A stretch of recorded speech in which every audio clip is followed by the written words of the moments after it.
دنیا میں رونما ہونے والے ہر ایونٹ کی ایک وجہ ہوتی ہے۔ اللہ نے یہ مادی دنیا بنائی تو اس کے پیچھے مادی وجوہات بھی رکھی، جیسے انسان کیوں مرتا ہے، حادثات، بیماریاں یا پھر بڑھاپا اس کی وجہ بنتا ہے، فصلیں کیوں اگتی ہیں، انسانی محنت، بیج، پانی اور کھادیں اس کی وجہ بنتی ہیں۔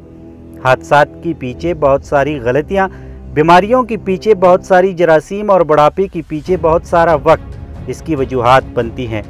تو کیا قیامت یوں ہی رونما ہو جائے گی؟ ایک دن جب آپ سو کر بیدار ہو رہے ہوں گے تو آپ کے کانوں میں اسرافیل علیہ السلام کا سور سنائی دے گا، اور پھر دیکھتے ہی دیکھتے پہاڑ روئی کی مانند دوڑتے ہوئے ایک دوسرے پر گریں گے بغیر کسی وجہ کے۔ یقیناً قیامت اللہ کے حکم سے رونما ہوگی، لیکن جیسا کہ بحیثیت مسلمان ہمارا ماننا ہے کہ رونما ہونے والا ہر ایونٹ اللہ کے حکم کا محتاج ہوتا ہے، لیکن اس کی کوئی وجہ بھی ضرور بنتی ہے۔ کیا آپ کو لگتا ہے کہ پولوشن، ڈسٹ، گندگی، غلاظت، گناہ، ثواب، لڑائی جھگڑے اس کی سبب بنیں گے؟ ہرگز نہیں۔ کیا ایٹم بم، یورینیم، ہائیڈروجن یا پھر میتھس یا فزکس کی شرارت اس کی وجہ بنے گی؟ ہرگز نہیں۔ تو پھر قیامت کی وجہ کیا بنے گی؟ کیا آپ کو یہ جاننے کا تجسس ہے؟ آئیے آپ کو بتاتے ہیں۔ دنیا کا ہر مذہب کم و بیش یہ بات مانتا ہے کہ ایک دن قیامت رونما ہوگی۔ سائنس بھی اس بات میں مذاہب کا ہم خیال ہے۔ تو پھر کب قیامت آئے گی؟ ہر کوئی جاننا چاہتا ہے، ہر کان اس کا جواب سننے کے لیے بےتاب ہے۔ اگر زمین پر پولوشن ہر حد سے آگے بڑھ جائے تو کیا ہوگا؟ انسان مر جائیں گے، لیکن اس سے پہاڑوں پر کیا اثر ہوگا؟ پہاڑ کون سا پانی پیتے ہیں یا پھر سانس لیتے ہیں؟ اگر پوری دنیا میں ہزاروں ایٹم بم پھوڑے جائیں تو کیا ہوگا؟ تمام جاندار مر جائیں گے، کچھ چھوٹے چھوٹے پتھر ٹوٹ کر پتھر سے ریت بن جائیں گے۔ چاغی پہاڑ کو ہی دیکھ لے، 7 ایٹم بم پھٹنے کے بعد بھی سینہ تانے کھڑا ہے۔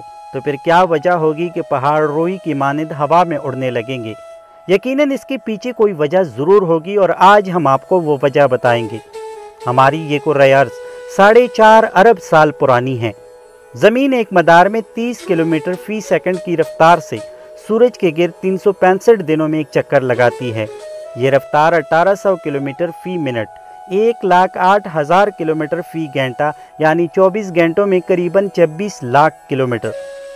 یہ اتنی رفتار ہے جس کا آپ تصور بھی نہیں کر سکتے۔ کیا آپ جانتے ہیں 400 کلومیٹر فی گھنٹہ کی رفتار سے آنے والی موٹر سائیکل کس طرح آپ کے پاس سے گزرتی ہے؟ ذرا ملاحظہ کریں۔ زمین جس کا وزن کئی کھرب ٹن اور رفتار 1,08,000 کلومیٹر فی گھنٹہ ہے، اگر کہیں یہ اپنے مقرر راستے یعنی مدار سے ہٹ گئی تو محض سیکنڈز میں خلا میں موجود وسعتوں کے بیچ غرق ہو جائے گی۔ اپنے مدار سے ہٹنے کا مطلب زمین پر موجود تمام ایٹماسفیرک پریشر کا نظام تتر بتر ہو جائے گا، جس سے نہ صرف تباہی آئے گی بلکہ زمین کے سینے میں موجود ابلتا ہوا لاوا اور لوہا پٹ پڑے گا۔ ایٹماسفیرک پریشر اور ابلتے ہوئے لاوے کی طاقت سے پہاڑ روئی کی مانند فضا میں اڑنے لگیں گے۔ اگر آپ کو فضائی دباؤ یعنی ایٹماسفیرک پریشر کا نہیں بھی پتہ تو اتنا ضرور پتہ ہوگا کہ زمین کے اندر موجود لاوے کے معمولی سے حرکت سے زمین زلزلوں سے ہل جاتی ہے۔ اب سوال یہ ہے کہ زمین کیسے اپنے مدار سے ہٹے گی؟ زمین ہر سال اپنے مدار سے 1.5 سینٹی میٹر ہٹتی جا رہی ہے، یعنی 2018 میں ہم جہاں تھے آج 2019 میں اس سے 1.5 سینٹی میٹر دور ہو گئے۔ اسی طرح 2020 میں مزید 1.5 سینٹی میٹر اور اب 2021 میں مزید 1.5 سینٹی میٹر دور آتے جا رہے ہیں۔ اگر مان لیا جائے کہ زمین 4.5 ارب سال پہلے وجود میں آئی تو اب تک ہماری زمین اپنی مدار سے 67,500 میٹر یعنی 6,750 کلومیٹر دور آ گئی ہے۔ یہ تقریباً اتنا ہی فاصلہ بنتا ہے جتنا اسلام آباد سے اٹلی یا فرانس کا فاصلہ ہے۔ سالانہ 1.5 سینٹی میٹر کی یہ دوری دراصل زمین کو قیامت کے قریب تر لے کر جا رہی ہے، لیکن کچھ اور بھی وجوہات ہو سکتی ہے جن سے زمین اپنے مدار سے ڈی ٹریک ہو سکتی ہے، اور وہ ہیں آسٹرائڈ۔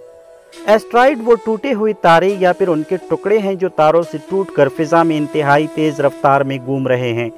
اگر کوئی ایک بھی آسٹرائڈ زمین سے ٹکراتا ہے تو یہ ٹکر تیز رفتاری کی وجہ سے اتنی بھیانک ہوگی کہ زمین نہ صرف اپنے مدار سے ہٹ جائے گی بلکہ ریزہ ریزہ ہو جائے گی۔ 100 کلومیٹر کی رفتار سے مخالف سمت میں آنے والی 2 کاریں جب آپس میں ٹکراتی ہے تو منظر کتنا خوفناک بن جاتا ہے۔